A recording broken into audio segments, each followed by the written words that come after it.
আপনারা যে মানে নীতিমালা দেখছেন বা যে খসড়া সনদটা আমাদেরকে দেওয়া হয়েছে, ওইখানে আমি যদি আপনাদেরকে বলি যে এই জায়গাগুলোতে বলা হয়েছে 7 নম্বর পয়েন্ট, যে বলা হয়েছে আমরা সম্মিলিতভাবে ঘোষণা করছি যে রাষ্ট্র 2024 সালের জুলাই আগস্টের গণ অভ্যুত্থানকালে সংঘটিত সকল হত্যাকাণ্ডের বিচার, শহীদদের রাষ্ট্রীয় মর্যাদা প্রদান, শহীদদের পরিবারকে যথোপযুক্ত সহায়তা প্রদান।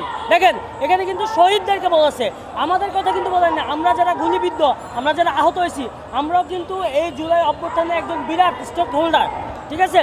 তো আমাদের কথা কিন্তু বলা হয় না। আমাদেরকে বলছি কি আহতদের সুচিকিৎসা এবং পুনর্বাসন। কেন আমরা কি পুনর্বাসনের জন্য এই স্বৈরাচার দমন করছি?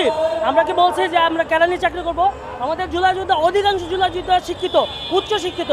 আমাদের তো এটা দরকার নেই। আমরা চাইছি শহীদদেরকে যে স্বাধীনতা বা যে সুযোগ সুবিধাগুলো দেওয়া হয়েছে আমাদেরকে ওইভাবে দেওয়া হোক, আমাদের রাষ্ট্রীয় বীর ঘোষণা করা হোক।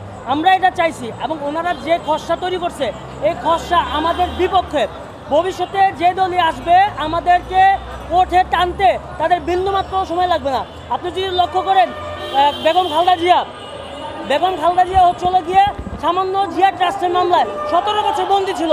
আর আমাদের তো বন্দী করতে কোনো সময় লাগবে না। সে একজন রাজনৈতিক দলের উচ্চপদস্থ নেতা হয়েও 17 বছর গৃহবন্দী ছিল। আর আমরা কি করব যদি আমাদেরকে প্রপারলি সনদটা সাংবিধানিকভাবে না দেয়? আমরা ওই দাবিতে আজকে এখানে জড়ো হয়েছি যে আমাদের সংবিধানটা বা আমাদের যে সনদটা দেওয়া হয়েছে এটা সংশোধন করে আমাদের যে দাবি দাওয়াগুলো আছে সেগুলোকে এক করে আমাদের মতো করে আমাদের এই সংবিধানটা ঘোষণা করা হোক। যেটা 15 তারিখে দেওয়ার কথা ছিল সেটা 17 তারিখে দেখ।